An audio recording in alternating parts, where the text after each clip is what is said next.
नमस्कार दोस्तों, स्वागत है आपका मेरे चैनल क्राइम की बातें पर। आज आपको मैं अपने इस वीडियो में पंजाबी म्यूजिक इंडस्ट्री के एक मशहूर सिंगर सिद्धू मूसेवाला की हत्या के बारे में बताऊंगा कि कैसे अपने माँ बाप के एक अकेले बेटे सिद्धू मूसेवाला को मारने के लिए कितने लोगों ने और कैसे अपना प्लान बनाकर उनकी हत्या कर दी। दोस्तों, सिद्धू मूसेवाला एक ऐसे आदमी थे जो अपने गाने की वजह से बहुत जल्द ही अपने देश में ही नहीं पूरे विश्व भर में वो प्रसिद्ध हो गए थे। शायद उनकी हत्या का एक कारण ये भी हो सकता है। तो चलिए बताते हैं आखिर सिद्धू मूसेवाला के साथ क्या हुआ था। मूसेवाला हत्याकांड के ठीक एक दिन पहले 28 मई 2022 को सुबह ठीक 11 बजे और आखिर 29 मई को मूसेवाला हत्याकांड के ठीक पहले और फिर हत्याकांड के बाद आखिर क्या हुआ। 28 मई को सुबह ठीक 11 बजे गोल्डी बरादयाची का फोन शूटर प्रियव्रत फौजी के मोबाइल नंबर पर आया। गोल्डी, हेलो फौजी, सुन, मूसेवाला की सुरक्षा हटा ली गई और अब तुमको बाकी लड़कों के साथ कल ही यानी 29 मई हर हाल में काम को अंजाम देना है। फौजी जी, डॉक्टर साहब, काम हो जाएगा, मेरी टीम तैयार है। शूटर प्रियव्रत फौजी ने कनाडा में मौजूद गोल्डी बराड़ को कहा, डॉक्टर साहब, काम हो जाएगा यानी गैंग। गोल्डी बराड़ को नाम या भाई नहीं बल्कि डॉक्टर कहकर बुलाते हैं। मई को सुबह 10 बजे प्रियव्रत फौजी अंकित केशव हरियाणा के कीरमारा इलाके में रुके हुए थे। वहां रुकने की जगह नवदीप नाम के एक शख्स ने उपलब्ध कराई थी। वहां से वे सभी मानसा के लिए कार से चल पड़े। सिलमई को सुबह 10 बजे दीपक मुंडी और कशिश रास्ते में हरियाणा की उकलाना मंडी हिसार में राजेंद्र नाम के एक शख्स के ठिकाने से उनके साथ में शामिल हुए और 11:30 बजे उल्काना हरियाणा से मानसा के लिए निकल पड्डी ढे। गोल्डी यानी डॉक्टर ने फिर फौजी और मनप्रीत मानू को फोन किया। गोल्डी ने कहा, तुम सब मानसा के 3 किलोमीटर पहले एक ढाबे पर पहुंच जाना। 29 मई को शाम 4 बजे गोल्डी बराड़ डॉक्टर के कहने पर मानसा के 3 किलोमीटर पहले एक ढाबे पर हरियाणा साइड के शूटर पहुंच गए और ठीक 15 मिनट बाद पंजाब साइड के दोनों कुख्यात शूटर मनप्रीत मानू और जगरूप रूपा भी उसी ढाबे पर पहुंच गए। वे सभी वहां गोल्डी भाई यानी डॉक्टर के अगले आदेश का इंतजार करने लगे। मई को शाम 4:30 बजे गोल्डी ने फिर शूटरों को फोन किया। गोल्डी ने शूटर्स से कहा, सुनो, सिद्धू के घर का बड्ढा गेट खुल गया है और तुम जल्दी उसके घर के लिए निकलो, सिद्धू निकलने वाला है। शूटरों ने कहा, तुरंत निकल रहे हैं। इसके बाद हवा से बात करती हुई शूटरों की दोनों गाड़ियां मूसेवाला के घर के लिए निकल गईं। केवल केशव उसी ढाबे पर रुक गया। प्लान के मुताबिक हत्याकांड के बाद सभी को उसी ढाबे पर मिलना था। शूटरों की बोलेरो कार मानसा गांव के पहले मानसा चौक पर ही रुक गई। गोल्डी ने फिर शूटरों को फोन किया। उसने कहा, मूसेवाला घर से निकल गया है ब्लैक कलर की गाड़ी में, बिना सुरक्षा के जल्दी जाओ। कुछ ही देर में मूसेवाला की थार ने शूटरों की बोलेरो को क्रॉस किया और फिर शूटरों की गाड़ी मूसेवाला के पीछे लग गई। मानसा चौक पर खड़ी दूसरी गाड़ी ने भी मूसेवाला की थार को फॉलो करना शुरू किया। रोज की तरह नहर रूट न लेकर मूसेवाला जवाहर गांश से सीधे आगे की ओर बढ़ ही रहे थे। फिर अगले ही कुछ सेकंडों में तो मूसेवाला की हत्या को अंजाम तक पहुंचा दिया गया। मूसेवाला शूट आउट की कहानी खुद दिल्ली पुलिस ने कैमरे पर बताई ही है। 3 मई के हत्याकांड के बाद गोल्डी ने फिर शूटर प्रियव्रत फौजी को फोन किया और कहा कि तुम लोग फतेहाबाद जाओ, जहां रामनिवास नाम का युवक तुम्हें रिसीव करेगा। रामनिवास तुम्हें एक होटल लेकर जाएगा। 2 मई को दिन 30 बजे रात में शूटर सांवरिया होटल पहुंच गए। 3 मई को सचिन भिवानी कपिल पंडित कार से सांवरिया होटल पहुंचे और फिर शूटरों ने वह होटल छोड़ा। क्रेटा सचिन भिवानी चला रहा था, जबकि अंकित, प्रियव्रत, सचिन, केशव, कशिश भी उसमें सवार थे। कुछ दूर चलने के बाद कार आई जिसे किशन नाम का शख्स चला रहा था। कपिल पंडित उसके साथ बैठा था।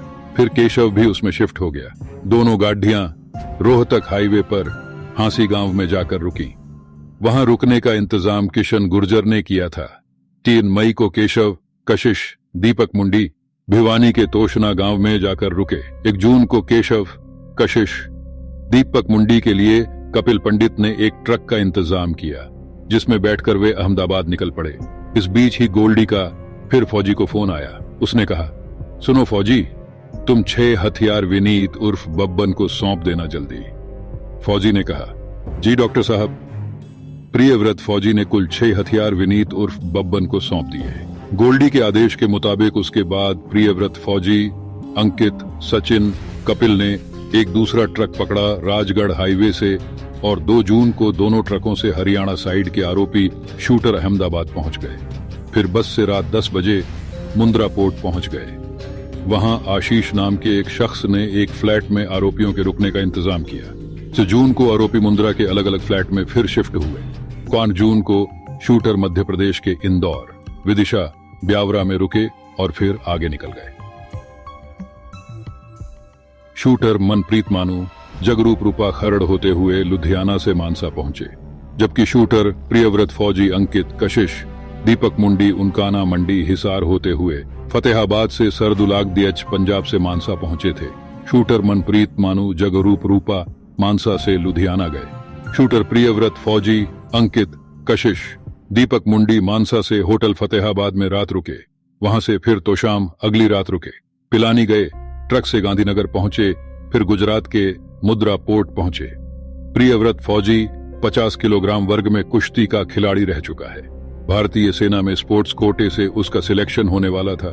फौजी को मोनू डागर ने गोल्डी से जोड़ा था। फौजी ने फिर अंकित को गोल्डी के बारे में बताकर उसे भी अपने साथ जोड़ा। यह वह कहानी है जो प्रियव्रत फौजी ने पूछताछ में बताई और दिल्ली पुलिस स्पेशल सेल की जांच में सामने आई है। सिद्धू मूसेवाला हत्याकांड का मुख्य motive youth Akali leader Vicky Middukhera की हत्या का बदला और गैंगवार था। मुख्य गैंगस्टर आज भले जेल में हैं, लेकिन उनके साथी और गुर्गे बाहर हैं जो अपराध को अंजाम देते रहते हैं। कनाडा में बैठा गोल्डी बराड़ इस हत्याकांड की लगातार मॉनिटरिंग कर रहा था और हत्या के निर्देश दे रहा था।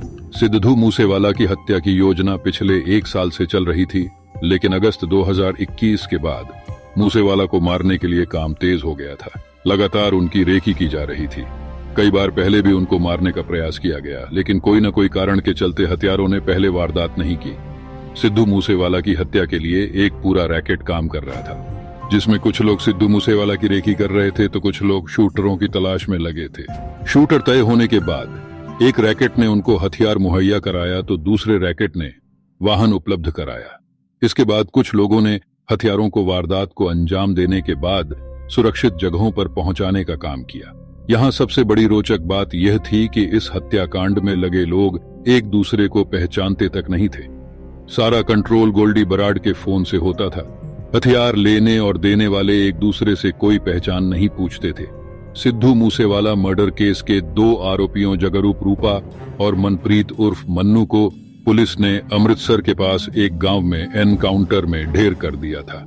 वहीं मूसेवाला हत्याकांड की जिम्मेदारी लेने वाले लॉरेंस के बेहद करीबी गैंगस्टर सचिन बिश्नोई हत्या से पहले 21 अप्रैल 2022 तक भारत में था, लेकिन उसके बाद उसने फर्जी नाम से पासपोर्ट बनाया और भारत से फरार हो गया। जांच में पता चला है कि उसका पासपोर्ट दिल्ली के रीजनल पासपोर्ट दफ्तर से बना था। सचिन बिश्नोई का फर्जी पासपोर्ट दिल्ली के संगम विहार इलाके के एक पते पर बनाया गया था।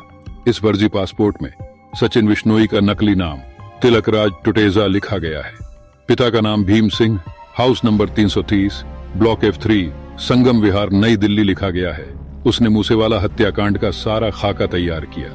हत्याकांड में इस्तेमाल शूटरों के रहने, खाने, शेल्टर, पैसे, गाड़ियों का इंतजाम किया और फिर इस फर्जी पासपोर्ट के जरिए भारत के किसी एयरपोर्ट से वह दुबई भाग गया।